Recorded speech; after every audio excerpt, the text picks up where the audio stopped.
So, para po makapagsimula po tayo ng ating pag-aaral, samahan niyo po ko na yumuko at manalangin.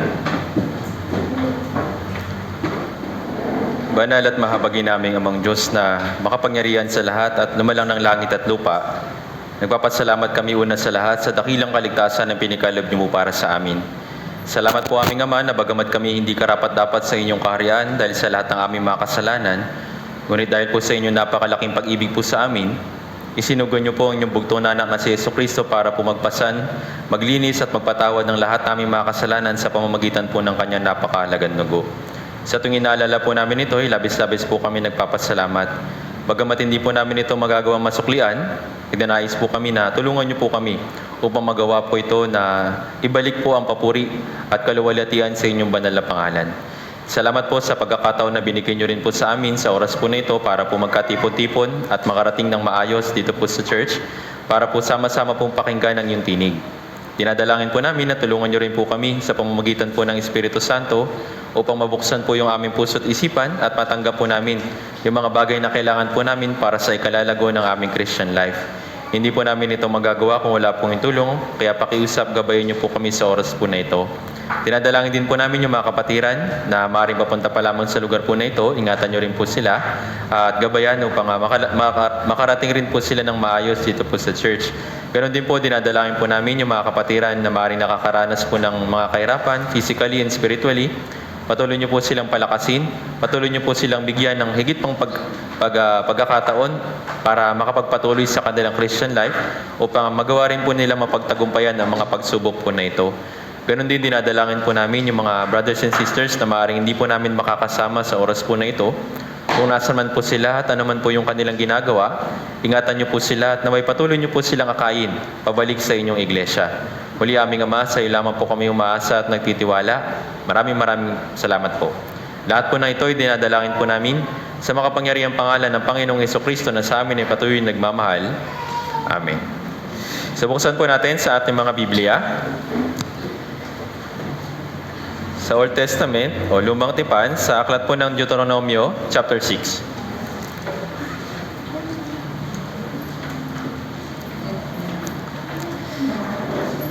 Deuteronomio, chapter 6.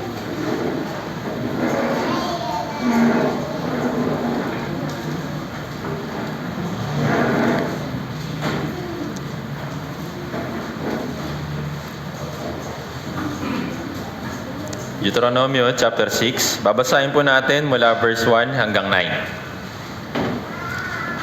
So medyo mahaba po ito, pero mahalaga po na basahin po natin ng sabay-sabay. So Deuteronomio chapter 6 mula verse 1 to 9. Nakita na po? Okay, basahin po natin ng sabay-sabay, dahan-dahan, 3, 2, 1. Ngayon, ito ang utos at mga batas na iniutos sa akin ng Panginoon ninyong Diyos na ituro sa inyo upang inyong magawa ang mga ito sa lupaing inyong paroroonan upang angkinin. Upang ikaw ay matakot sa Panginoon mong Diyos na inyong ingatan ang lahat ng mga tuntunin at ang kanyang mga utos na aking iniutos sa iyo at sa iyong anak at sa anak ng iyong anak sa lahat ng araw na iyong buhay at upang ang iyong mga araw ay humaba. Kaya't pakinggan mo, Israel, at iyong gawin upang ang lahat ay maging mabuti sa iyo at upang kayo'y lalo pang dumami, na gaya ng ipinangako sa iyo ng Panginoon, ng Diyos ng iyong mga ninuno sa lupaing dinadaluyan ng gatas at pulot. Pakinggan mo, Israel, ang Panginoon nating Diyos ay isang Panginoon. At ibigin mo ang Panginoon mong Diyos ng iyong buong puso at ang iyong buong kaluluwa at ang iyong buong lakas. Ang mga salitang ito ay aking iniutos sa iyo sa araw na ito, ay ilalagay sa iyong at iyong ituturo ng buong sikap sa iyong mga anak at iyong sasabihin sa kanila kapag ikaw ay nakaupo sa iyong bahay, kapag ikaw ay lumalakad sa daan, at kapag ikaw ay naihiga, at kapag ikaw ay bumabangon. At ang iyong itatali ang mga ito bilang tanda sa iyong kamay at bilang panali sa iyong noo, at iyong isusulat ang mga ito sa pintuan ng iyong bahay at sa mga pasukan ng iyong mga bayan. So maraming salamat po. Muli, magandang umaga po, brothers and sisters. Kamusta po kayo? Okay, so dahil sa biyaya ng Diyos, ay pinahintulutan po tayo ngayon na sama-sama makapakinig ng kanyang salita.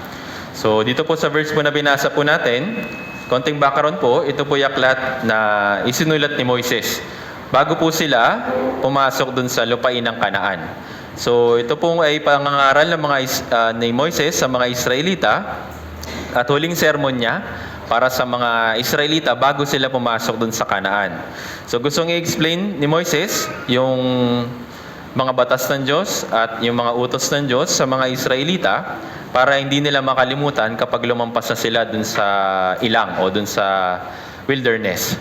So kung mababasa po ninyo sa Deuteronomio chapter 31 verse 9, nakalagay po doon, isinulit ni Moises ang kautosang ito at ibinigay sa mga pari na mga anak ni Levi na nagdadala ng kaba ng tipan ng Panginoon at sa lahat ng matatanda sa Israel.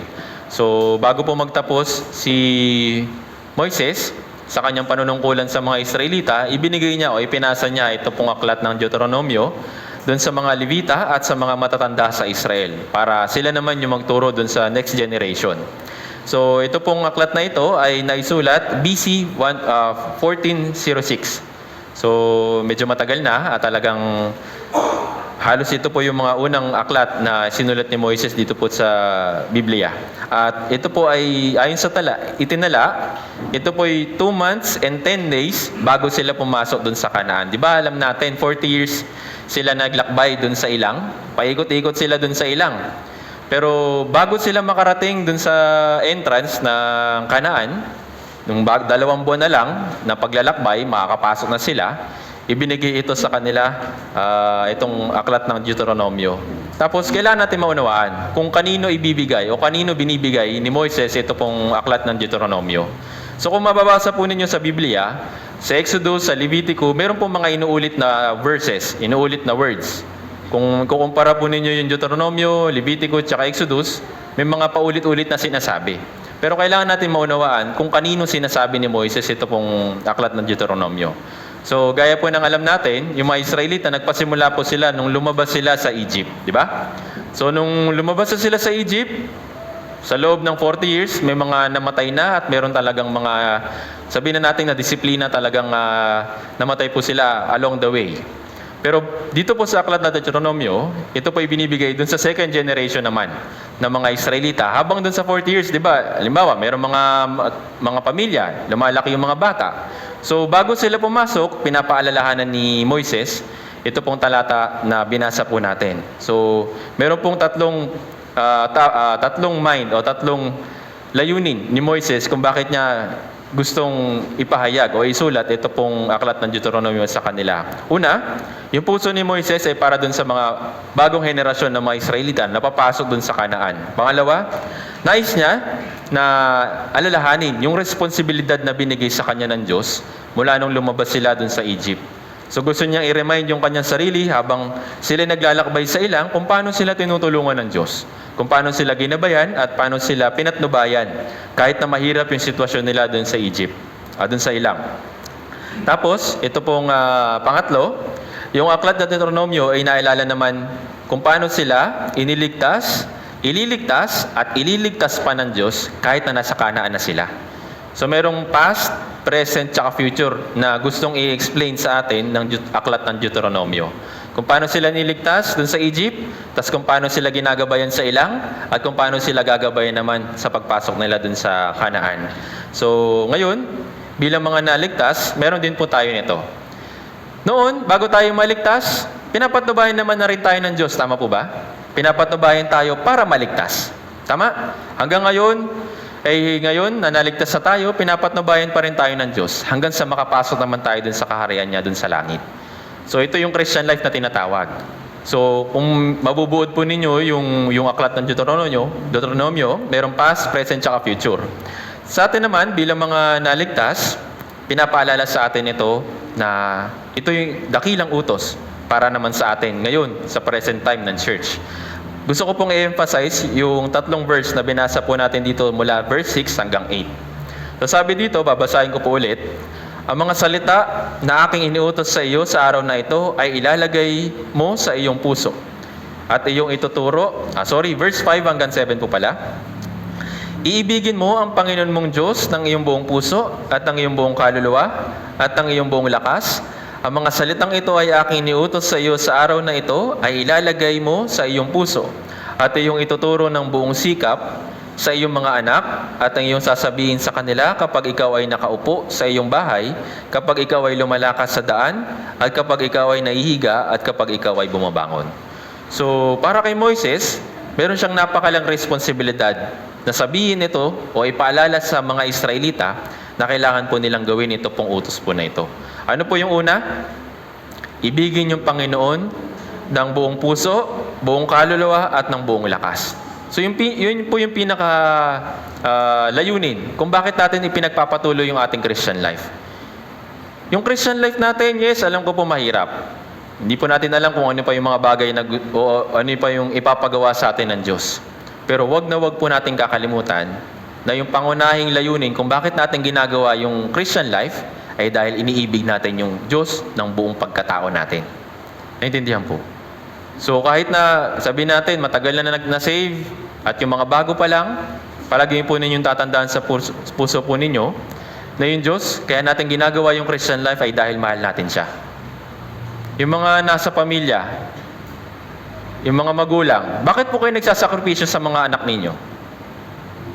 Bakit? Dahil ba wala lang? Kasi walang gagawa nun para sa kanila? Dahil mahal nyo po sila. Tama po ba? Ginagawa ng mga magulang yung pagsasakripisyo sa kanilang mga anak kasi unang-una dahil mahal nila sila. Tama po ba? Same din po sa atin. Kaya natin ginagawa yung Christian life ay dahil mahal natin yung Panginoon.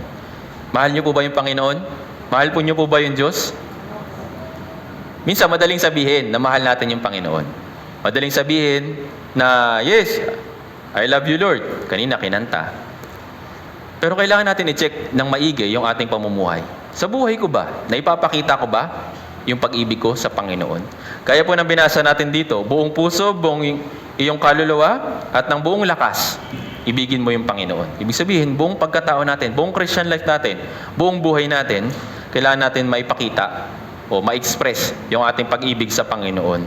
So sinabi sa atin ng Diyos, yung kanyang dakilang utos para sa atin, na mahalin siya ng buong pagkatao. Ito yung dapat natin palaging i-remind sa ating sarili. After nating maligtas, maring yung puso natin, 100% na mahal yung Panginoon. Tama po ba? Kasi nga, nagalak tayo kasi naligtas na tayo. Tama po ba? Yan po yung initial na puso natin kapag naligtas, nung tayo ay naligtas, di ba? Pero gradually, habang nagpapatuloy tayo sa Christian life natin, 100% pa rin ba yung pag-ibig natin sa Panginoon? Dito po natin kailangan suriin yung ating sarili. Yes, madaling sabihin na mahal natin yung Panginoon. Madaling sabihin na yes, inaalay natin yung sarili natin sa Panginoon. Pero kailangan natin i-check kung yung puso ba natin ay 100% pa rin ba sa Panginoon. Sa case ko po, sa kalagayan ko po nung ako ay naligtas, ganoon din po. Yes, sa umpisa maganda, masaya. Nakapagpatuloy ako sa church, pero minsan, dumadating sa point na parang 90% na lang yung pag-ibig ko sa Panginoon. Minsan, 70. Minsan 80, minsan 50, minsan bumababa pa. Pero nandun pa rin yung pag-ibig ko sa Panginoon. Pero hindi po yun maganda. Nung nabasa ko po ito at na-remind po ako ng talata po na ito, hindi pwedeng sabihin na, mahal ko naman yung Diyos, 10%. Andun pa naman yung pag-ibig hindi pa naman nawawala. Mahal ko yung Diyos, 20%. Pwede po ba yun? Pwede po ba na yung pag-ibig natin, yung puso natin, yung ating kaluluwa at yung buong ating lakas, nababawasan para sa Diyos? Minsan, ganito po yung nangyayari sa atin. In reality, may mga bagay na nababaling yung puso natin, may mga tao na nababaling yung puso natin sa halip na sa Diyos. Kaya nga palagi sa atin nire-remind ng Biblia na ibigin yung Panginoon ng buong pagkatao. Meron po mga halimbawa ng mga tao dito po sa Biblia na sa Christian life nila, bagamat hindi perpekto, pero sinikap nila na i-exercise yung pag-ibig sa Diyos ng buong pagkatao. Isa po sa halimbawa doon si Haring David. Yes, sikat si Haring David. Tama po ba? Pero may pagkakamali rin siya, may kahinaan din siya. Hindi rin siya perpekto. Pero sa buhay niya, patuloy niyang nire-remind yung kanyang sarili na kailangan niyang ibigin yung Panginoon ng buong puso. Kaya nga ano yung naging patotoo sa kanya ng Diyos? Tingnan po natin. Gawa chapter 13.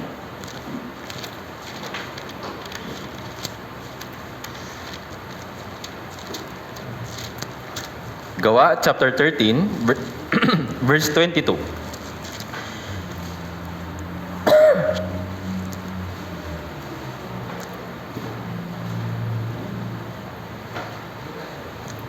Gawa chapter 13, verse 22. Nandito po yung patotoo ng Bible tungkol po kay Haring David. Kung anong klaseng puso yung meron siya. Tingnan po natin. Gawa chapter 13, verse 22. Basahin po natin ng sabay-sabay. 3, 2, 1. Nang siya'y alisin niya, si David ay ginawang hari nila. Sa kanyang patotoo ay sinabi niya tungkol sa kanya, natagpuan ko si David na anak ni Jesse, na isang lalaking kinalulugdan ng aking puso, na gagawa ng buong kalooban ko. Sino po yung nakakita ng puso ni Haring David? Yung Diyos lang. Tama po ba? Anong klaseng puso inakita niya kay Haring David? Yung puso na kinalulugdan, na gagawa ng buong kalooban ko. Ibig sabihin, yung kanyang puso, bagamat meron siyang kahinaan, meron siyang mga pagkukulang, at hindi rin siya perpekto. Pero sa puso ni Haring David, nandun po yung buong o yung pagsunod niya ng buong kalooban. Pagagawa rin po natin ipakita yung pag-ibig natin sa Diyos kung 100% din po tayong sumusunod sa kanyang salita. Pero sa kabilang banda, iisipin natin, ang hirap sumunod sa salita ng Diyos. Tama po ba? Madali po ba sumunod sa salita ng Diyos dito po sa Bible? Pakitaas po yung kamay, yung kayang sundin yung mga utos ng Diyos sa Biblia. Walang sino man, di ba? Kung ganun, imposible ba na sundin yung kalooban ng Diyos kasi wala namang makaperpekto nito? Hindi po ibig sabihin na kailangan natin perpekin na sundin yung mga aklat o mga utos dito po sa Biblia. Ibig sabihin po ng ibigin, consistently, tuloy-tuloy, na yung puso natin ay ituon palagi sa Panginoon. Naintindihan? Alam ng Diyos na meron tayong kailangan gawin dito sa lupa. Kailangan natin magtrabaho, kailangan natin gumawa. Pero wag natin aalisin sa puso natin yung pag-ibig natin sa Panginoon. Naintindihan? Ano pong sabi sa Biblia? Kung ano man yung ginagawa, kumain man, uminom, o ano man yung ginagawa, gawin ninyo ang ikaluluwalhati sa Panginoon. Naintindihan? Sa pagtatrabaho, sa school, o kung nasaan man, kailangan natin palaging i-check yung puso natin. Ginagawa ko ba to dahil mahal ko yung Diyos? Ginagawa ko ba to dahil gusto kong ibigay yung aking sarili sa Panginoon? Or half-half lang? Minsan, sa sarili ko naman yung 50%. Minsan, may mga times na sa Diyos. Minsan, nahahati pa. 20% sa pamilya, 30% para sa school, 40% para sa trabaho, ganyan. Pero kailangan po natin lahat ibigay sa Panginoon. Sabi nga, di ba buo? Ano pong representasyon ng buo? 100%. Tama po ba? Kailangan natin i-remind ito sa ating sarili dahil tayo ay mahal ng Panginoon. 100%. Kung kalahati lang yung pag-ibig natin sa Diyos, yes, baka pwede natin gawin. Kalahati rin yung pag-ibig natin sa Kanya. Tama po ba? Pero yung Diyos, ibinigay niya po lahat. Yung mga bagay na kailangan natin, lalo na yung mahalaga para sa pagpapatuloy ng ating Christian life, binibigay niya. Kahit nga minsan, hindi natin hinihingi eh. Di ba? Pero binibigay niya. Kasi nga, mahal na mahal niya tayo. Ngayon, in return, ano ba yung ginagawa nating pagpapakita ng pagmamahal natin sa Diyos? Unang-una, kagaya ni Haring David, sabi dito, siya ay isang lalaki na kinululugdan ng aking puso na gagawa ng buong kalooban ko. So ito po yung keyword natin, pagsunod ng buo. Okay? So pwede naman maglingkod yung isang tao sa Diyos, pero ang tinitignan niya at hinahanap niya ay yung sumusunod ng buong puso. Naintindihan? Tignan na lang natin yung realidad dito po sa, kahit na lang dito sa Pilipinas. Napakaraming gustong maglingkod sa Panginoon. Tama po ba? Napakaraming sumasamba, nagsasabi na wini-worship daw nila yung Panginoon. Pero kung titignan natin yung buhay nila, ano po yung nakikita natin?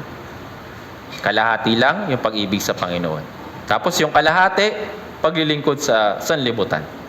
Pwede po ba yun? Kalahating katawan mo, nasa Diyos, tapos kalahati, nasa sanlibutan. Tandaan po natin, yung Diyos po ay seloso.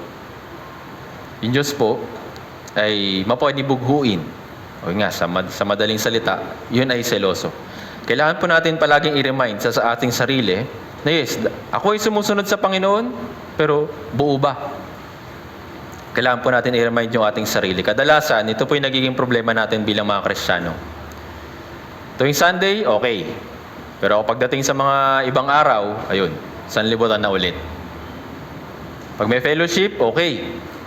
Pero pag ibang araw na, pag siya na lang mag-isa, o kaya wala na siya ibang kasama, back to ulit, sanlibutan. Hindi po pwede. Naintindihan? Kasi ito po yung utos ng Diyos para sa atin. Hindi po ito sa pilitan. Nanggagaling po ito sa puso na nagmamahal sa Panginoon. Kaya check natin palagi yung puso natin. Kung ako ba ay naglilingkod at handa na sumunod ng buong kalooban ko sa Panginoon. Paano natin mati-check? O paano na nangyari kay Haring David na nagawa niyang sundin yung Diyos ng buong kalooban?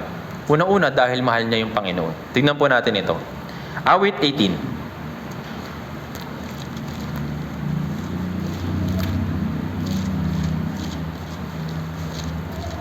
Ito po isang testimony ni Haring David. Awit 18 verse 1.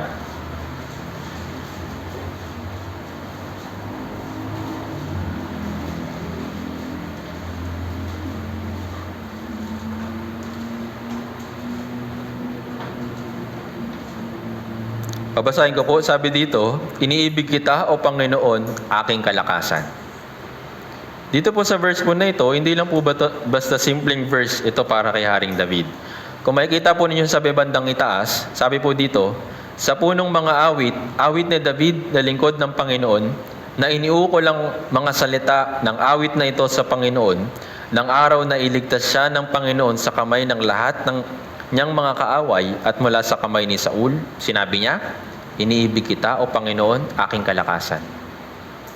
Para kay Haring David, iniibig niya yung Panginoon dahil siya yung nagbibigay ng kalakasan sa kanya.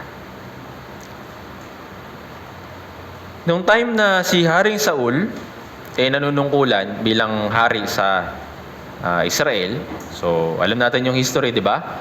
Hindi naging maayos na hari si Haring Saul. At sa uli, tinanggal siya ng Diyos, disqualified siya. Tapos pumalit si Haring David. Kaso nga lang, itong si Haring Saul, naiinggit siya.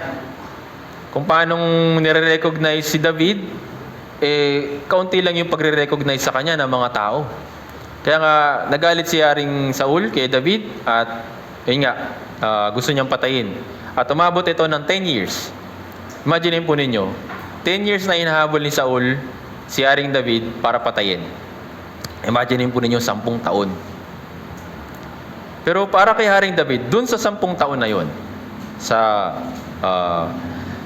paghabol sa kanya ni Haring Saul at ng mga kaaway niya, anong sabi niya? Pinanatili niya yung kanyang puso na iniibig ko yung Panginoon. Bakit? Kasi nga siya yung kalakasan ko. Para kay Haring David, alam niya na si Jesus o yung Diyos, yung Panginoon, yung nagbibigay sa kanya ng lakas. Kaya nga, yung kalakasan na binibigay sa kanya, ibinabalik niya. Naintindihan po? Kung paanong iniibig ni Haring David, yung Diyos, na kanyang kalakasan, gamitin din natin yung ating lakas para mahalin yung Panginoon. Alam ko po, yung trabaho, yung school, kahit nasa bahay, ay nagre-require ng kalakasan. Nagre-require ng strength. Pero para sa atin, kailangan po natin i-manage ng maayos ito. May kalakasan na binibigay yung Diyos para sa mga bagay na yung pagtatrabaho sa school, pero binibigyan ka rin ng kalakasan niya para sundin. Binibigyan ka niya ng kalakasan para sundin yung kanyang kalooban. Minsan mahirap yung ganito. Ako rin po, in-experience ko ito. Nung nagtatrabaho po ako, kapag katapos ng shift, kapag katapos ng trabaho, pag uwi sa bahay, siyempre pagod. Pero sa puso ko, gusto ko magbasa ng Bible. Kaso pag buklat ko pa lang, mamaya-maya inaantok na ako. Na-experience yun na po ba yun? Di ba meron tayong mga ganitong klaseng mga instances? Gusto natin, sa puso natin gusto natin. Pero nga dahil sa pagod, dahil sa hirap, sa mga circumstances, talagang napapagod na tayo, hindi na natin magawang buklatin yung Biblia. Pero kailangan natin maging maingat dito po sa bagay po na ito. Kaya nga, huwag natin ubusin yung lakas natin para sa mga bagay dito sa sanlibutan. Kailangan natin magtira. Naintindihan? Yung kalakasan na binibigay sa atin ng Diyos, 100%. Tama po ba? Kaya kailangan natin ibigay yung ilang bahagi nun para rin sa Kanya. Huwag natin uubusin yung 100% para lang sa sanlibutan. Kapag ganun, yun nga, nagtrabaho ka buong araw, buong sikap, tapos hindi ka na makapagbasa ng Biblia. Makakatanggap ka ng biyaya sa puso mo? Hindi po. At yun yung sayang. Binigyan ka naman ng lakas eh. Kaso nga lang inubos mo. Inubos mo sa ibang bagay, inubos mo sa kung ano man, tapos hindi ka nagtira para sa Christian life mo. Doon tayo nagkakaproblema. Naintindihan po. Kaya para magawa natin yung kagaya ni Haring David, alalahanin natin na yung Diyos binigyan ako ng lakas para makapagpatuloy ngayong araw. Kaya kailangan ko rin ipakita yung pag-ibig ko sa Kanya. Naintindihan po. Halimbawa ngayon, ang tawag po natin, di ba, Lord's Day? Tama po ba? Happy Lord's Day, ganyan, di ba? Pinabati natin yung mga brothers and sisters. Ito pong araw po na ito ay para sa Panginoon. Tama po ba? Pero minsan, may mga instances po na ganito. Yung 10 to 12, yun lang yung Lord's Day. After nun, my day na. Tama po ba? Tapos naman na yung gathering eh. Tapos naman na rin yung mga bagay na ginagawa sa church eh. Kaya my day na. Tandaan po natin. After po natin umuwi dito mula dito sa church, Christian life pa rin naman yun, di ba? Sa trabaho ninyo, sa school, Christian life pa rin yun. Tama po ba? Yun po ay araw para sa Panginoon. Specifically, nagbibigay ng time sa atin, yung Diyos, para sa gathering na kagaya nito. Pero yung buhay po natin, palagi natin i-remind sa ating sarili na yun ay para sa Panginoon. Naintindihan?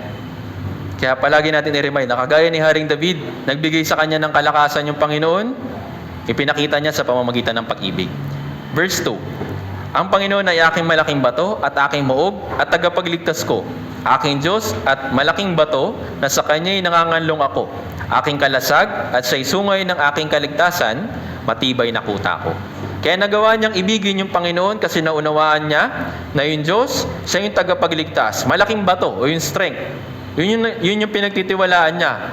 Sa binanggit dito, kalasag, protection. Yung sungay ng kaligtasan, kapangyarihan ng Ebanghelyo. Yung stronghold na binanggit po dito o yung matibay na kuta, yun po yung protection na palaging ibinibigay sa atin ng Diyos at hindi tayo pinapababayaan. Kaya nga nagawang ibigin ni Haring David yung Diyos dahil nga naunawaan niya at nakilala niya yung Panginoon. Sa atin po, kagaya po ng ganito, ng gathering po natin, patuloy natin kinikilala yung Panginoon. Tama po ba? Inaalam kung ano yung nakalagay sa Biblia at binibigyan tayo ng time para pag-aralan kung ano yung mga salita niya. Para saan? Para lang ba dagdag kaalaman? Hindi po. Ito po yung nagbibigay sa atin ng motivation para mas sigit pang pagpursigihan yung ating Christian life. Sa mga may asawa po dito, habang tumatagal yung pagsasama po ninyo, ano po yung dumadami? Pagmamahal o pag-aaway?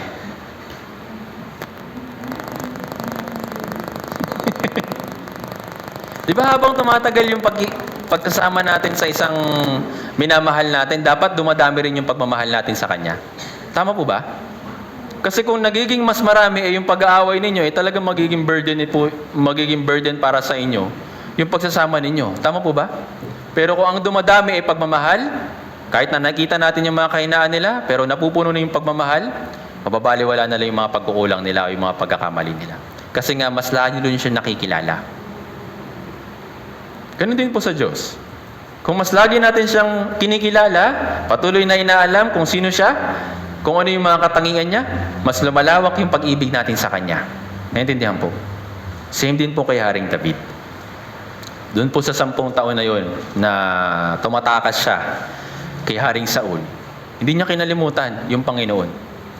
Minsan, di ba, ganito yung nangyayari sa atin eh. Kapag nasa mahirap na tayo ng sitwasyon, minsan, doon na lang tayo tumatawag sa Diyos. Minsan, doon na lang tayo humingi ng tulong sa Diyos kapag mahirap na talaga. Pero kapag okay naman yung sitwasyon, okay naman yung kalagayan, minsan, medyo tumatawag. Nagbabasa, nagpe-pray, sumasama sa fellowship. Yun po yung problema, medyo. Kaya palagi natin i-remind yung ating sarili na yung Diyos ay kailangan kong ibigin ng buong puso, buong lakas, ng buong kaluluwa. Kung siya yung ating kaligtasan, kung siya yung nagbigay sa atin ng proteksyon, siya yung nagbibigay sa atin ng lahat ng kailangan natin para sa Christian life natin. Kaya nga inilaga ni Haring David yung kanyang buong puso o yung buong kalagayan at yung resulta niya, nagawa niyang sundin kung ano yung kalooban ng Diyos ng buong puso. Magagawa rin po natin ito, brothers and sisters. Kung si Haring David nagawa niya, magagawa rin po natin. Kung iibigin natin yung Diyos ng higit sa ating buhay. Mailalaan natin yung ating sarili sa Diyos, kung ibibigay natin o ipagkakatiwala natin sa Kanya yung lahat ng bagay na meron tayo. Pinagtiwalaan natin yung kaligtasan sa pagpasok sa langit. Tama po ba? Ipinagkatiwala niyo po ba yung kaligtasan ninyo para sa Diyos? Yes. So ipagkatiwala din natin yung buhay natin dito sa lupa sa Diyos. Naintindihan? Kung yung kaligtasan nga, natulungan tayo ng Diyos.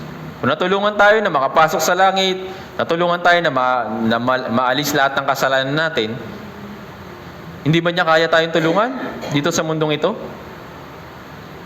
Kaya niya po ba o hindi? Kaya naman, di ba? Kaya yun yung palagi natin i-remind. Dahil nga, siya ay makapangyarihan sa lahat, pwede natin ipagkatiwala yung ating buhay para sa Kanya. Hindi po ibig sabihin na wala na tayong gagawin at maghihintay na lang tayo kung ano yung biyaya ng Diyos na ibibigay sa atin sa Christian life natin. Hindi po. Habang gumagawa tayo, habang nagpapatuloy tayo sa Christian life natin, gawin natin yung part natin sa pag-ibig sa Panginoon. At gagawin ng Diyos yung Kanyang part sa mga bagay na kailangan natin. Kanina binanggit, di ba? Matthew chapter 6 verse 33. Maraming may kabisado po noon, kahit mga hindi ligtas, kabisado yun eh. Pero bilang mga naligtas, tayo po dapat yung nakaka-experience ng verse na yun. Hindi lang dapat nandito. Gusto niyo madagdagan kung ano yung mga kailangan niyo sa Christian life? Gusto niyo po, okay na, sapat na to. Gusto pa madagdagan o hindi na? Gusto, di ba? So, anong kailangan gawin? Unahin siya. Tama po ba? Kung uunahin natin siya, yung mga bagay na wala tayo at kulang tayo, idadagdag na lang niya. Yun yung pangako niya. Kailanman hindi magsisinungaling yung Diyos. Hindi niya sinabi na lahat ng oras, lahat ng lakas, ay ibigay natin sa Kanya. Sabi niya dun sa word na yun, di ba? Sa verse na yun, muna. Unahin muna. Then kapag tapos na nating unahin siya, balik tayo sa mga gawain natin. Trabaho, school, pamilya. Huwag natin pagbabalik ta rin. Okay? Unahin muna si pamilya, si school, si trabaho. Tapos, babalikan ko yung Diyos. Pagtapos na lahat. Hindi po pwedeng ganon. Walang pagdaragdag yung gagawin ng Diyos kapag ganon yung gagawin natin. Ang sabi niya, unahin mo muna ako, at dun sa mga bagay na wala ka, idadagdag ko yun sa'yo. Yun ay pangako ng Diyos. Kaya kailangan po natin ma-experience yung verse po na yun. Huwag lang banggitin, huwag lang alalahanin, huwag lang i-memorize. Kundi dapat natin isabuhay yung verse po na yun. Sigurado po, makikita po ninyo kung ano yung kapangyarihan dun sa verse po na yun. Kung uunahin nga natin siya. Naintindihan? Kaya, normal para sa atin na makaramdam ng takot physically dito sa mundong ito. Kapag may mga bagay na kulang tayo. Pero tandaan po natin, na yung Diyos, siya yung ating matibay na sandigan, gaya sabi dito, aking malaking bato, aking muog, aking kalasag, aking matibay na kuta. Para kay Haring David, yun po yung Panginoon. Naintindihan po? Kaya para sa atin, masigit natin nakikilala yung Diyos, masigit natin lumalawak yung pag-ibig natin sa Kanya. Kagaya ni Haring David, kahit na meron siyang kahirapan, na-experience niya yung pagtitiwala, yung pag-iingat sa Kanya ng Diyos. Kaya nga naging dakila si Haring David. Hindi lang dahil nanalo siya sa digmaan, hindi lang dahil marami siyang tauhan. Naging dakila si Haring David kasi nga nanggaling sa puso. Inuna niya yung puso niya bago yung kung ano ibang mga bagay. Kaya brothers and sisters, palagi natin check yung puso natin. Kung yung puso ko ba, nasa Panginoon pa rin. Dito po sa sanlibutan, ito po yung nagiging nakakalungkot na realidad sa kalagayan po natin dito sa mundo. Yung mga hindi ligtas, sino po yung, ano yung mga bagay na inuuna nila? Alam niyo po yung ganun? Unahin ko muna to, pagkatapos saka ako maglilingkod sa Diyos. Mag-iipon muna ako, tapos maglilingkod ako sa Diyos. Ayusin ko muna yung karir ko, tapos maglilingkuran ko yung Diyos. Yan po yung nakakalungkot na realidad sa panahon po natin ngayon. Pero meron pa pong isang mas nakakalungkot doon. Kapag yung mga Kristiyano, ganito rin yung nangyayari. Trabaho muna po ako. Tapos, attend ako sa church. Yes, may mga instances talaga na mahirap yung schedule, mahirap yung mga napapasukan nating trabaho, ganyan. Pero kailangan po natin i-determine sa puso natin, ngayon nga, kung ano yung utos ng Diyos, naunahin muna siya, at yung mga bagay na kailangan natin, idadagdag niya. Nagsisimula muna sa puso. Naintindihan?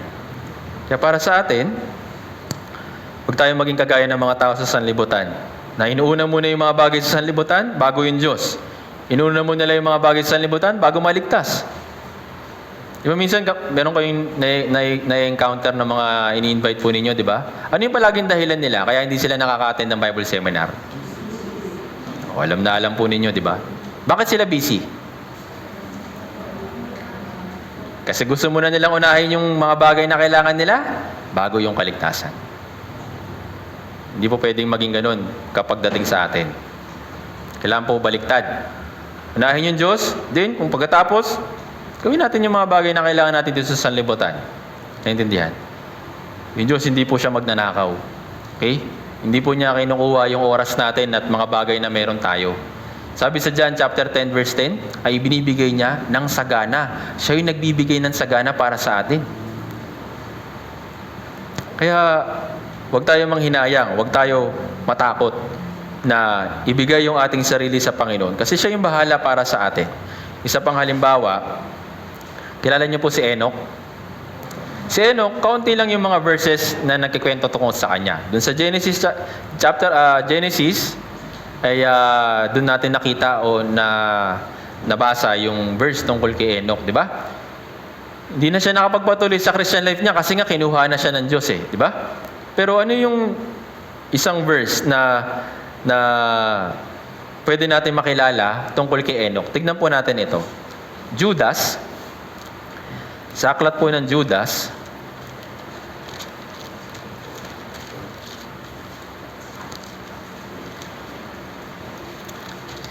may isang chapter lang po ito. Bago po mag-apokalipsis, Judas chapter 14, chapter 1 verse 14 hanggang 15. Isang chapter lang po ito.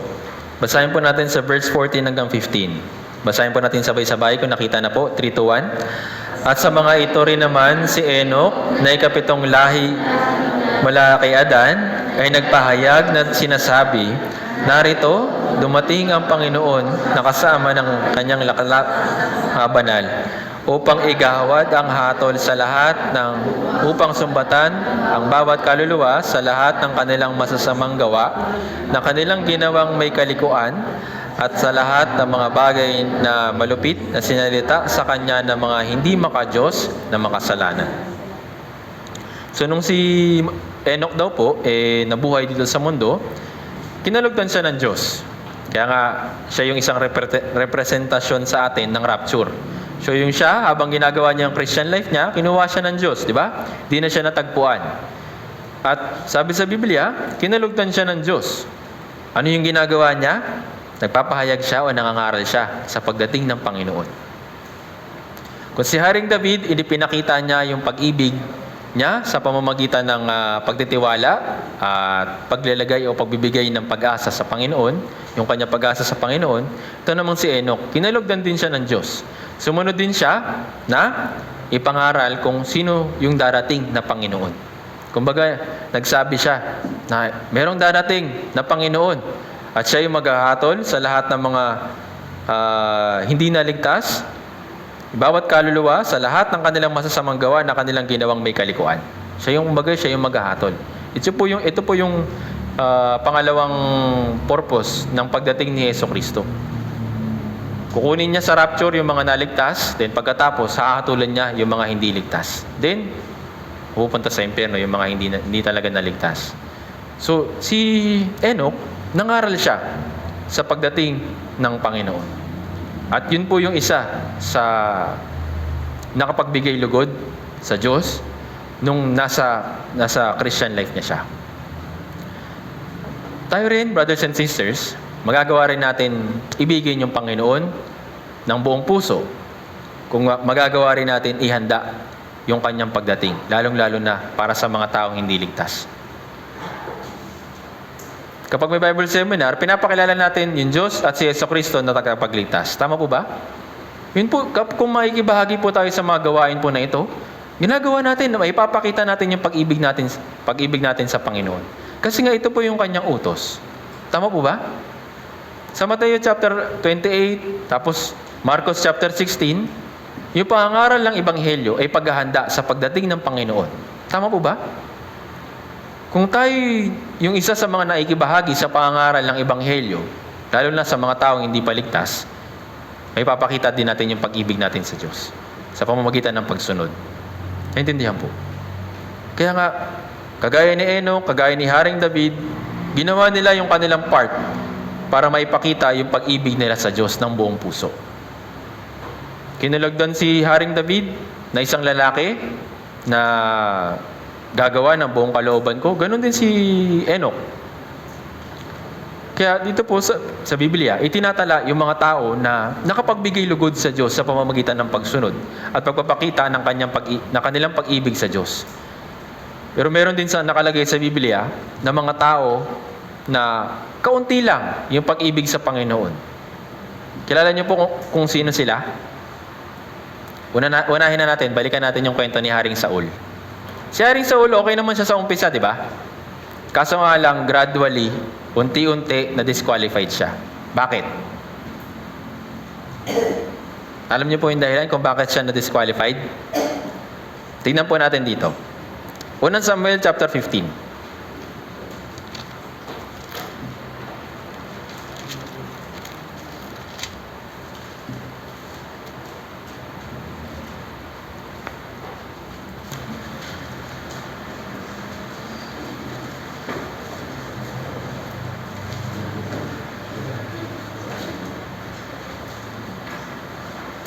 Babasahin ko po 1 Samuel chapter 15 verse 1 to 3 para meron po tayong kaunting background. 1 Samuel chapter 15 mula verse 1 hanggang 3. So ito po yung bago po lumaban si Haring Saul sa mga Amalekita. Inutusan siya ng Diyos. Babasahin ko po verse 1 hanggang 3. At sinabi ni Samuel kay Saul, "Sinugo ako ng Panginoon upang hirangin ka, upang maging hari sa kanyang bayang Israel. Kaya't ngayon ay pakinggan mo ang tinig ng mga salita ng Panginoon. Ganito ang sabi ng Panginoon ng mga hukbo, aking parurusahan ang ginawa ng Amalek sa Israel sa paghadlang sa kanila sa daan nang sila'y umahon mula sa Ehipto.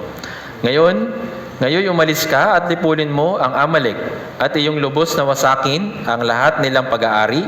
Huwag kang magtitira sa kanila, kundi patayin mo ang lalaki at babae, sanggol at sumususo, baka at tupa, kamelyo at asno." So ito po yung utos kay Haring Saul that time. So ano po yung sabi sa verse 3? Lipulin mo ang Amalek at iyong lubos na wasakin ang lahat nilang pag-aari. Ibig sabihin, talagang lilipulin dapat lahat. Kaso nga lang, alam natin yung kwento, merong mga tinira si Haring si Haring Saul. Konti lang yung ano niya, yung nilipol niya. At yung magagandang bagay, tinago niya. Sabi po dito, verse 7 hanggang 8. Basahin po natin ng sabay-sabay. 3, 2, 1. Nagapi ni Saul ang mga Amalekita mula sa Havila hanggang sa Shur na nasa silangan ng Ehipto. Kinuha niyang buhay si Agag na hari ng mga Amalekita at ganap na nilipol ang buong bayan sa pamamagitan ng talim ng tabak. Sino po yung tinira niya? Si Haring Agag. Si Haring Agag, siya po yung hari ng mga Amalekita. Kasali po ba siya sa dapat lipulin o hindi? Kasali, di ba? Kaso dito, ito yung pagkakamali niya. Kinuha niyang buhay. Kumbaga, hino-stage niya. Ano yung utos ng Diyos? Lipulin lahat, wasakin lahat. Dito nagsimula yung kasalanan ni Haring Saul. Tapos sabi dito, verse 9, ngunit itinira ni Saul at ang taong bayan si Agag at ang pinakamabuti sa mga tupa, mga baka, mga pinataba, mga kordero at lahat ng mahalaga. At hindi nila ganap na pinuksa ang mga ito, lahat ng bagay na hawak at walang halaga ay ganap nilang winasak. So sino yung una niyang kinuha, una niyang hindi pinatay? Si Haring Agag. Pangalawa, sino yung hindi niya pinatay? Yung pinakamabuti, tupa, baka, pinataba, mga kordero, at yung mahalagang bagay. So, dalawa na, nakaka-strike to na. Pagkatapos po nito, ano yung naging resulta na ginawa ni Haring Saul? Basahin po natin. Verse 10 hanggang 11. 3 to 1. Ang salita ng Panginoon ay dumating kay Samuel na sinasabi, ikinalulungkot ko na ginawa kong hari si Saul sapagkat siya'y tumalikod sa pagsunod sa akin at hindi tinupad ang aking mga utos at si Samuel ay nagalit at siya'y dumaing sa Panginoon ng buong magdamag. Ano po yung naging reaksyon ng Panginoon sa ginawa ni Haring Saul? Nalungkot. Bakit? Kasi meron siyang tinira. Tama po ba? Sabi ng Diyos, lipulin niyo lahat, alisin niyo lahat. Pero sabi niya, di, si Agag, ililigtas ko. Tapos, yung mga mabubuting bagay, ililigtas ko sila. Sa kabilang banda, parang may mercy, di ba? Parang may awa, may habag. Pero kailangan natin alamin, kailangan natin tandaan kung ano yung sinabi ng Diyos.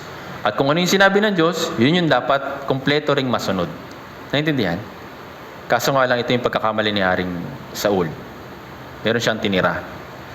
Sa atin din, brothers and sisters, yung pagsunod sa utos po ng Diyos, huwag din po kagaya ni Haring Saul. Yung pagsunod, dapat natin ay 100% din. Tama po ba? Pero, yun nga, kung magiging kagaya tayo ni Haring Saul, na minsan sumusunod, konting magsunod, halos sumunod, sa harapan po ng Diyos, lahat yun pagsuway. Tama po ba? Tama po ba? Sabi ng Diyos, lipulin mo lahat. Huwag ka dapat magtira ng kahit ano. Pero nga lang, ito si Haring Saul, nagtira. Ngayon, anong kinalaman nito sa atin? Kaya sinabi ko po kanina, yung pagsunod ay dapat 100%. Naintindihan? Ano ba yung mga bagay na pinapaalis sa atin ng Diyos? Una-una, yung kasalanan. Tama po ba?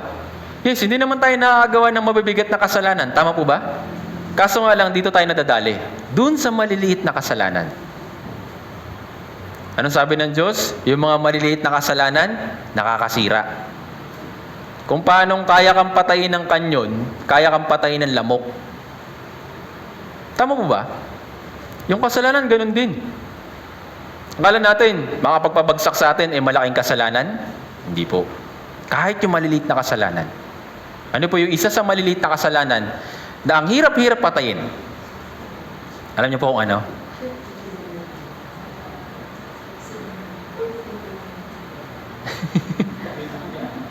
Yes, may mga naisip tayo, di ba? Pero meron pong isang maliit na kasalanan na ang hirap-hirap patayin. Alam niyo po kung ano? Narinig ko yung word eh. Ano po yun? Katamaran.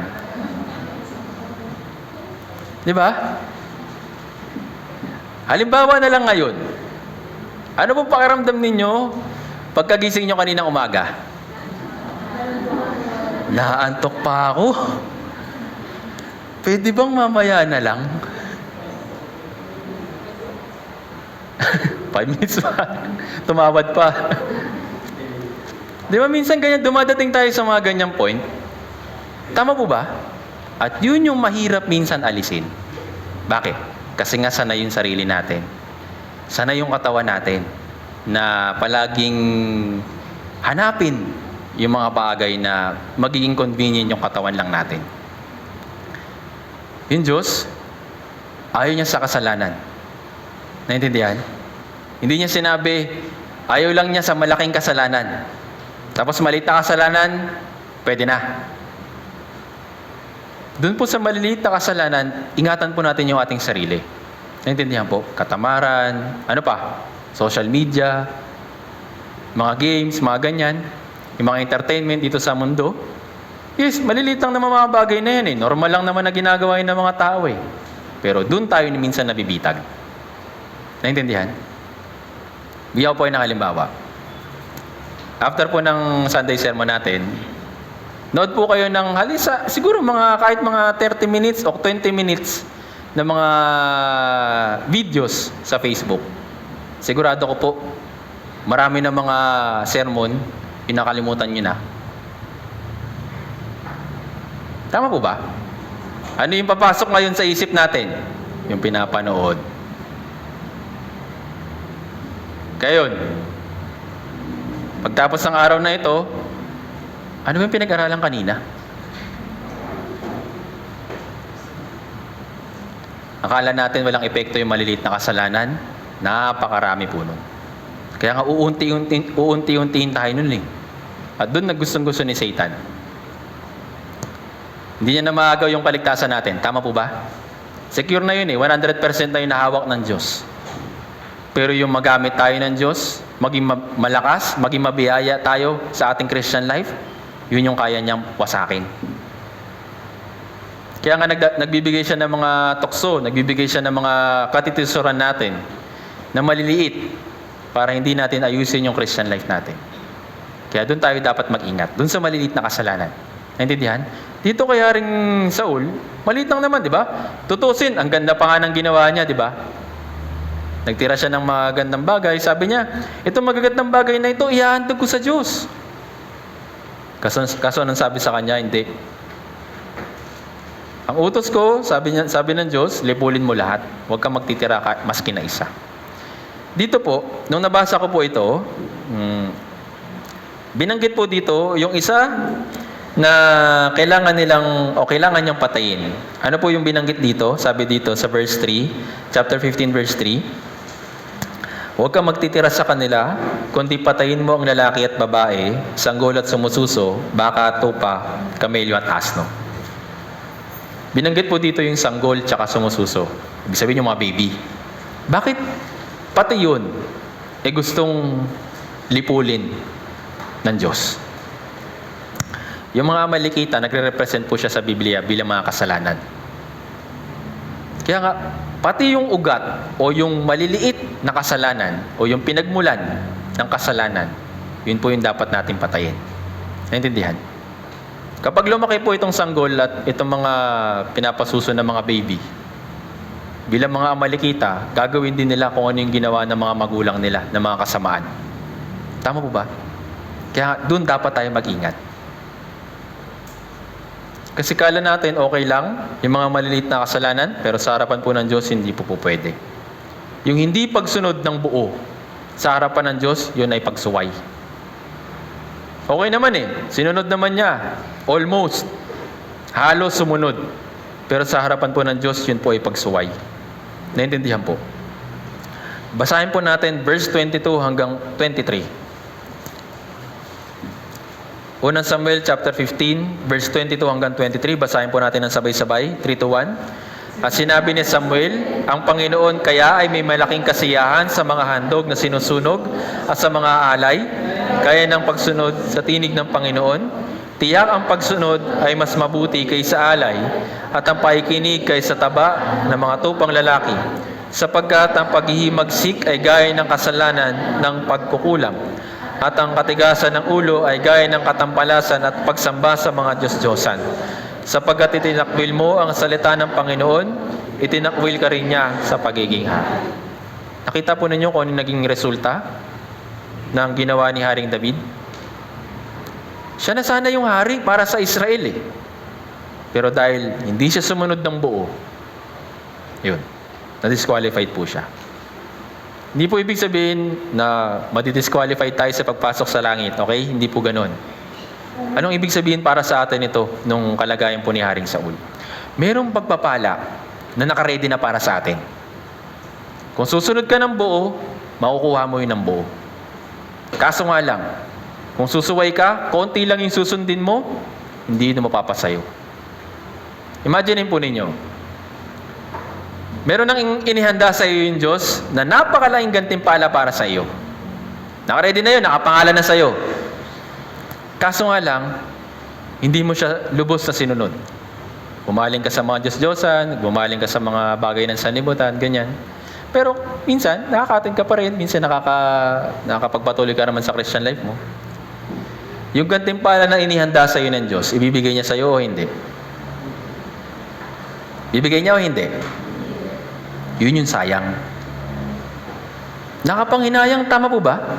Naka-ready na para sa iyo eh. Kung susunod ka ng buo, ibibigay niya yun sa iyo. Ano ba yung mga kadalasang hinihingi sa atin ng Diyos at inuutos sa atin ng Diyos? Halimbawa, ngayon, Lord's Day. Yes, mabuti na nandito po kayo ngayon. Pero kapag Wednesday sermon, meron pong iniprepare yung Diyos na biyaya para sa inyo. Ready po ba kayo na tumanggap? Pumupunta po ba kayo dito palagi sa lahat ng pagkakataon para makuha yung biyaya na inihanda rin sa inyo ng Diyos? Sa youth fellowship, may biyaya po doon para sa mga kabataan. Kamusta po? Baka isipin po ninyo biyaya na material yung ibibigay ng Diyos sa inyo kung susunod tayo sa Kanya. Yes, bonus na lang yun. Pero merong gustong ibigay sa inyo na kalakasan spiritually o biyaya spiritually sa inyo kung lubos tayong susunod. Kaya sa anumang gathering, anumang mga pagtitipon na meron tayo, atin po kayo. Hindi po yun para sa amin. Hindi po yun para sa leaders. Para po yun sa inyo. Kasi inihanda yun ng Diyos para sa inyo. Tama po ba? Yun po yung biyaya para sa inyo. Kaya, huwag natin palampasin yung mga ganitong pagkakataon. Wednesday sermon, youth fellowship, house fellowship, cell group fellowship, kung ano man. Kung meron tayong gathering, palagi po natin alalahanin na nire-ready ng Diyos yung biyaya para sa iyo. Kung ma-absent ka, hindi mo makukuha yun. Tama po ba? Minsan naman, di ba? Hindi man ako naka-attend ng sermon ng Wednesday, papanoorin ko na lang sa YouTube. Papanoorin ko na lang sa bahay. Makapakinig pa naman ako eh. Sa palagi po ninyo, okay lang po ba? Yung pag-upload or kaya may alternative sermon sa Facebook o kung saan man, ginawa po yun nung pandemic. Binigay yun para sa atin para makapagpatuloy tayo sa pakikinig. Tama po ba? Para supplyan tayo ng words of God kahit na mahirap yung sitwasyon. Hindi talaga tayo nakakapunta sa church, di ba? Pero tapos naman na yung pandemic, tama po ba? So ano pong dahilan natin para hindi tayo pupunta sa church?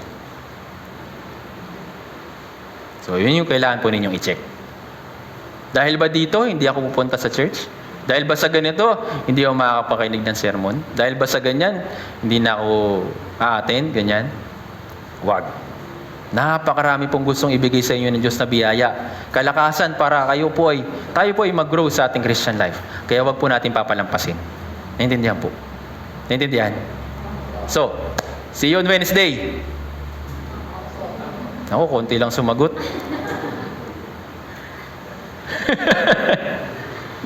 Try nyo po.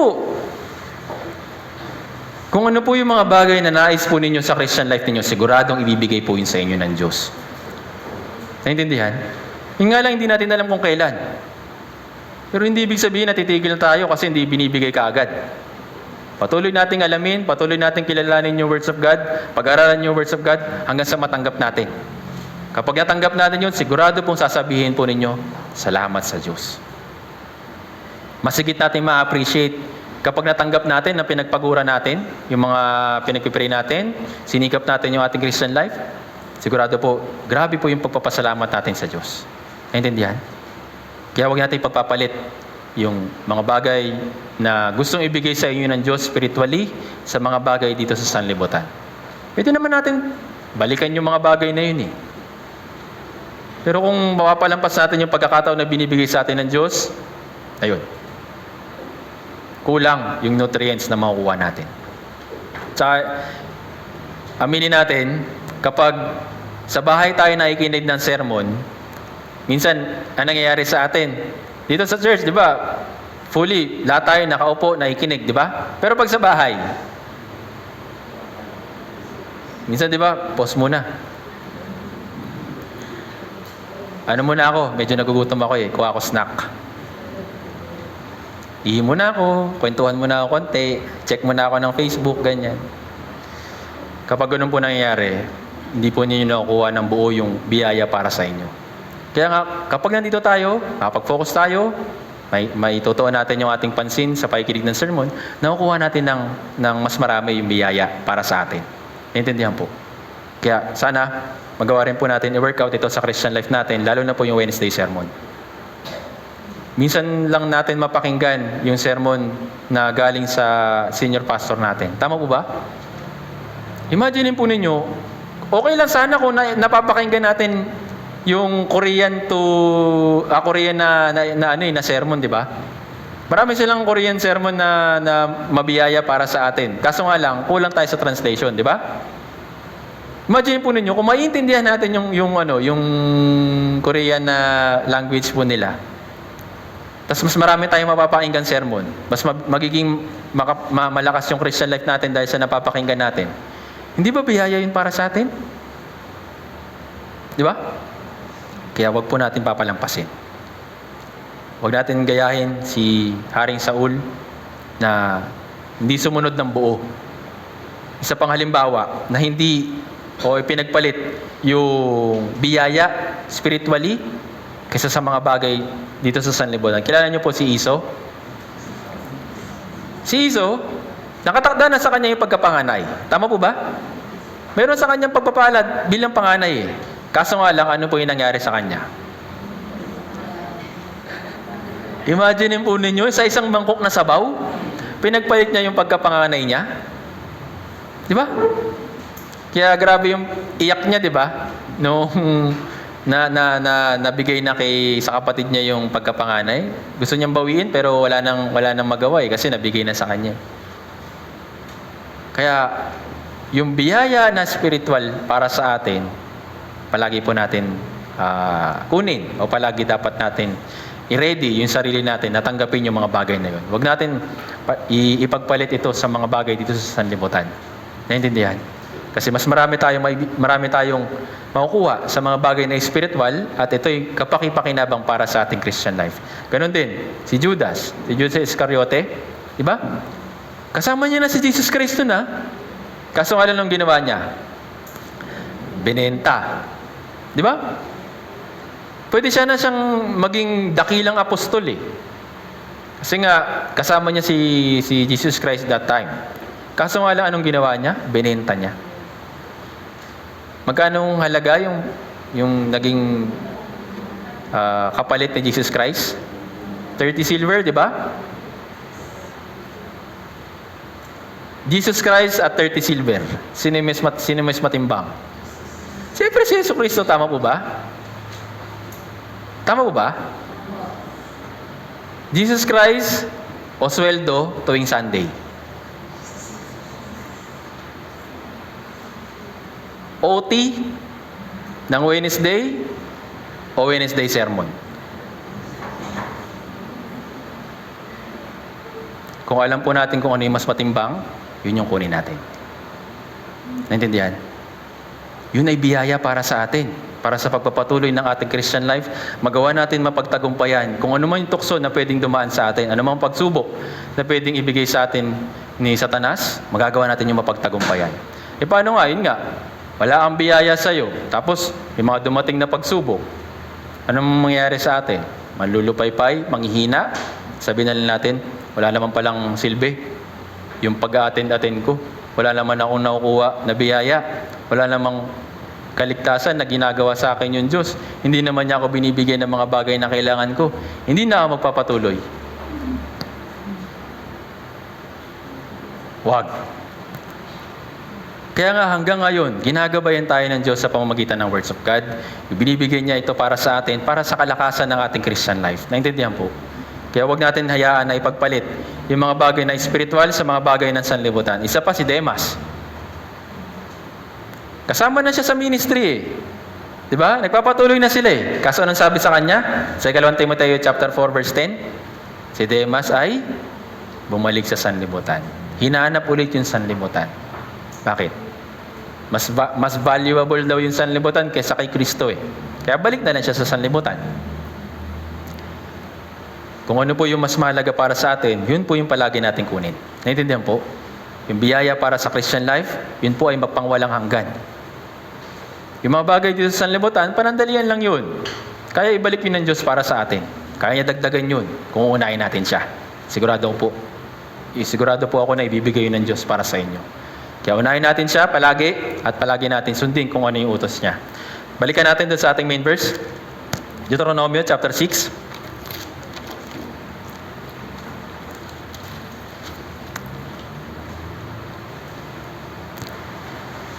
Sabi po dito, babasahin ko po verse 7.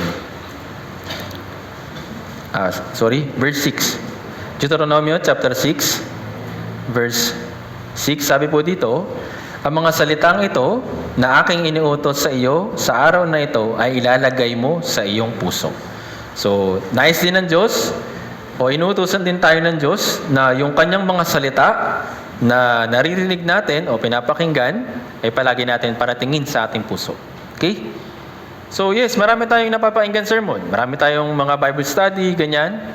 Pero wag lang po dito yun i-store. Wag lang po yun dito palaging ilalagay. Okay? Dapat makakarating yun dito. Naintindihan? Kapag dito lang natin yun palaging nilagay, ano po mangyayari sa ulo po ninyo, sa isip po ninyo? Alam niyo po yung sakit na hydrocephalus? Ang daming alam. Pero yung katawan, payat. Kasi maraming alam sa Biblia eh. Pero yung hanggang doon lang, maraming alam. Yung Christian life po, hindi po sa dami ng kaalaman, kundi sa pagtupad sa utos ng Diyos. Ma-experience kung ano yung kapangyarihan ng Diyos. Yun po yung tunay na Christian life. Ang dami mo ang alam, hindi mo naman na-experience yung tulong sa iyo ng Diyos. Kaya yung Christian life ay dapat ma-experience. Yung faith ay dapat ma-experience. Naintindihan? Kaya ang sabi sa Biblia, di ba? Ang matuwid ay mabubuhay sa pamamagitan ng pananampalataya. Bilang mga naligtas, tayo po yung matutuwid. Hindi tayo mabubuhay kung wala yung pananampalataya spiritually. Kaya nga, tayo mabubuhay kung ini-experience natin yung faith. Ni-experience natin yung pananampalataya. Para magawa yun, kailangan natin palaging i-store yung words of God sa puso natin. Kaya nga may mababasa po kayo mga expression, di ba? Iukit sa puso, ilagay sa noo, ilagay sa kamay. Lahat po yung nagre-represent para sa atin na palaging ilagay yung words of God sa puso. Naintindihan po? Dahil ito po yung utos ng Diyos. Kanina, meron pong memory verse, di ba? Huwag lang po sana tuwing Sunday lang may memory verse. Hanap po kayo ng paraan. Di ba meron po tayo minsan mga sticky notes? Kung meron kayong verse na umantig sa puso ninyo, sulat ninyo. Tapos yun yung palagi nyo mong basahin hanggang sa maukit po sa puso po ninyo. Dahil po yung kalakasan po ninyo kapag dumating sa mga pagdurusa, mga paghihirap, may maire-remind sa atin yung words of God. Naintindihan po. Next, ano po yung sunod na utos? Verse 7, at iyong ituturo ng buong sikap sa iyong mga anak at iyong sasabihin sa kanila kapag ikaw ay nakaupo sa iyong bahay, kapag ikaw ay lumalakad sa daan, at kapag ikaw ay nahihiga, at kapag ikaw ay bumabangon. So, bilang mga new generation na mga Israelita na papasok dun sa Kanaan, siyempre sila lalaki din, magkakanak din. Ang utos ng Diyos para sa kanila, ito rin ay ituturo mo sa susunod na generation. Susunod na generation. Susunod na generation. Yun po yung responsibilidad ng mga Israelita sa salinlahi nila. Hindi lang pwedeng, itong generation na ito, inutusan sila ng ganito ng Diyos. Tapos susunod, iba na yung utos? Hindi. Kaya nga, sinasabi na Biblia, buong sikap na ituro. Sabi diyan, iyong ituro ng buong sikap. Ibig sabihin, kailangan ng effort sa pagtuturo para sa kanilang mga susunod na generation. Ganun din, bilang mga magulang sa loob ng church, meron po tayong responsibilidad na ituro yung words of God sa inyong mga anak. Yes, kayo po yung nagbibigay sa kanila ng mga bagay na pisikal. Pero dapat, kung gusto po ninyo silang makarating sa kaligtasan, unti-untiin po nating ituro sa kanila yung words of God din. Intindihan? Ito po sa church, meron pong church school, di ba? So habang bata pa lang yung mga bata, tinuturuan sila ng words of God. Tama po ba? Para habang bata pa lang, natututo sila na merong salita ng Diyos na kailangan matanggap ng isang tao. Hindi lang pakinggan, hindi lang alamin, kundi dapat may ukit din sa kanilang mga puso. Ito po yung responsibilidad ng mga magulang na mga naligtas na para sa kanilang mga anak na hindi pa ligtas. At kung sakaling ligtas na, nagpapatuloy po yung responsibilidad ninyo na turuan din sila sa kanilang Christian life. Naintindihan po? May part po ako na turuan sila. Pero hindi naman palagi, hindi ko po naman po sila palaging kasama, di ba? Kapag nasa bahay, sikapin din po ninyo na tulungan sila sa kanilang Christian life. Kayo po yung nakakita sa kanila, di ba? Kayo po yung nakakasama nila. Kayo mag-remind sa kanila na, anak, nakapagbasa ka ba na ng Bible ngayon? Nabasa mo na ba yung Kawikaan? Magandang training po yun. Huwag lang po natin hayaan na yung mga bata sa panahon po natin ngayon maging kagaya ng mga bata na hindi ligtas. Ano po yung ginagawa ng mga hindi ligtas na magulang sa anak nila? Puka dyan, manood ka ng YouTube. Kaya anong tumatatak sa kanila? Kung ano lang yung mga pinapanood nila. Pero yung communication sa magulang, yun yung nawawala. Kaya ang hirap po ng mga bata na palakin sa panahon po natin ngayon. Kasi yun nga nasasanay sila sa mga ganong bagay. Kaya kayo po bilang mga magulang, humingi po ako ng tulong sa inyo. Natulungan nyo din po yung mga anak po ninyo, kung meron man, at naligtas na, tulungan nyo po sila na makapagpatuloy sa Christian life nila. At kung sakali mang hindi pa, meron din po kayong responsibilidad na akayin sila para sa pakikinig ng Ebanghelyo, lalo na yung Bible Seminar. Okay lang po ba sa inyo? Hayaan na lang natin yung mga anak po ninyo na wag na maligtas o kaya wag na matuto sa Christian life? Okay lang po ba sa inyo? Okay lang po ba? Okay lang po o hindi? Hindi, di ba? So magtulungan po tayo. Naintindihan? Kung meron akong responsibilidad sa pagtuturo sa church, kayo rin po ay merong responsibilidad sa pagtuturo sa family po ninyo. Yung family na mga naligtas, ito po ay isang bahagi ng church. Tama po ba? Kumbaga isang maliit na unit ng church, doon po sa bahay. Sa inyo po yun. Yun po yung congregation ninyo, sa bahay ninyo. Naintindihan po? Kaya mga magulang, hingi po ako ng tulong sa inyo para sa pagtuturo o pagbibigay ng spiritual food para sa inyong mga anak. Huwag lang physical food yung ibigay. Pati po spiritual food. Turuan sila na maging malapit sa Biblia. Turuan sila na mainig ng words of God. Turuan sila na sumunod din sa words of God. Naintindihan?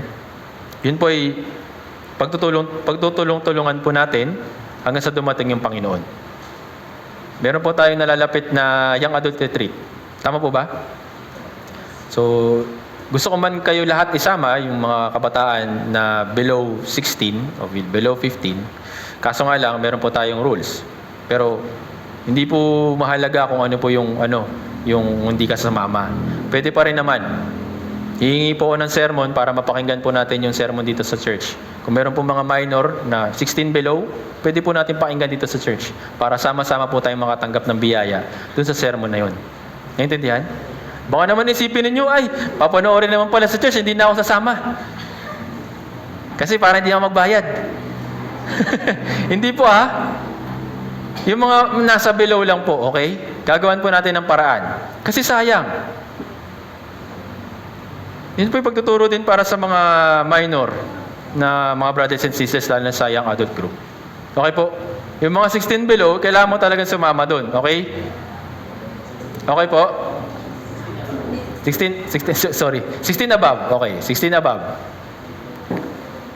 Kailangan mo sumama doon. Kasi mayroong biyaya yung Diyos para sa Christian life mo, kahit nakasakabataan ka pa lang. Kaya wag natin palampasin. Okay? So, may responsibilidad yung si Moises na ituro sa mga matatanda kung ano yung words of God. Tapos yung mga matatanda, meron ding responsibilidad na ituro ito sa kanilang panibagong henerasyon. Ito po yung pagpapatuloy ng ating Christian life.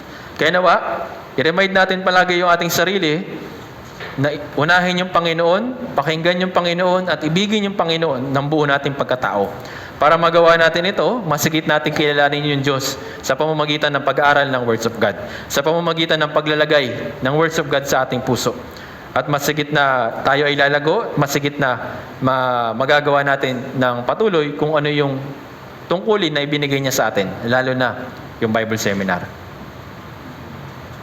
Meron po tayong gaganapin na Bible Seminar sa Buena Vista. Sana po makibahagi po tayo kahit nasa prayer. Hindi man tayo makapunta lahat doon, pero pakiusap ko po, pag-pray niyo po yung mga ligaw na kaluluwa na naisiligtas doon ng Diyos. Naintindihan po?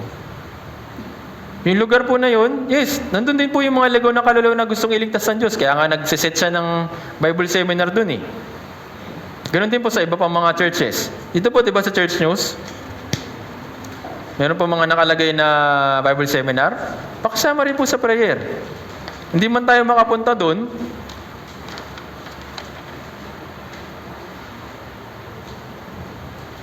hindi po ba nilalagay yung Church News? Yung sa ito pala, okay. Sorry. Ito sa taas. So, hindi man tayo makapunta dito sa mga Bible Seminar na ito, pwede natin sila pag-pray. Tama po ba? Kapag nakibahagi tayo kahit sa prayer, alam niyo po, meron din po kayong gantimpala doon. Yun po yung isang kagandahan o benefit kung naikibahagi tayo kahit sa prayer. O syempre, kung kaya natin magsakripisyo ng masigit pa, maganda yun, mas masigit tayo matitrain. Okay? Kaya sa pamamagitan ng Bible Seminar, sa pamamagitan ng mga schedule natin sa church, masigit tayong nais na lumago sa Christian life po natin. At ito po yung responsibilidad natin bilang mga naligtas. Magtulungan po tayo na mas lalo pang ipalaganap yung Ebanghelyo dito po sa lugar natin sa Santa Rosa at kung sa mga kalapit na bayan para mas marami po yung mga ligaw na kaluluwa na makabalik sa Panginoon. Malapit na po dumating yung Panginoon. Anytime pwede na siyang dumating. Kung hahayaan lang natin na ubusin yung oras, hayaan lang natin na pabayaan yung mga gawain natin dito sa church, lalo na sa Bible Seminar, kawawa po sila. Naintindihan? Kaya sikapin po natin, brothers and sisters, na magtulungan para sa mga ligaw ng kaluluwa sa paligid po natin. Hindi po natin ito magagawa kung wala po yung tulong ng Diyos. Magagawa natin ito bilang Santa Rosa Church, brothers and sisters. Naintindihan po. Kaya sana, sa mga gawain po natin sa church, patuloy po natin samahan ito at patuloy po natin na atinan dahil nais ng Diyos na tulungan po tayo na lumago sa ating Christian life at makatanggap ng higit pang pagpapala. See you on Wednesday, brothers and sisters. Tayo pong lahat ay umukot manalangin. Banal at mahabagin naming Amang Diyos, nagpapasalamat po kami sa pagkakataon na ito na binigay niyo po sa amin para makapakinig ng iyong salita. Aming Ama, dinadalangin po namin na patuloy niyo po kami tulungan para maingatan po namin yung aming sarili, lalo na yung aming puso, para magawa po namin ibigin ng buo yung aming Panginoon. Tulungan niyo po kami upang masigit po namin kayo makilala at masigit po namin mailagay yung aming pagtitiwala po sa iyo. Hindi po namin ito magagawa aming Ama kung wala pong itulong at gabay. Kaya pakiusap, ingatan niyo po yung bawat isa sa amin. Sa natitira po namin schedule para sa araw po na ito, kayo na po yung bahala na mag-ingat sa bawat isa sa amin at na may patuloy niyo pong punuin yung aming puso ng biyaya at kagalakan. Maraming salamat po muli at lahat po ng ito ay dinadalangin po namin sa makapangyarihang pangalan ng Panginoong Hesuscristo na sa amin ay nagligtas. Amen.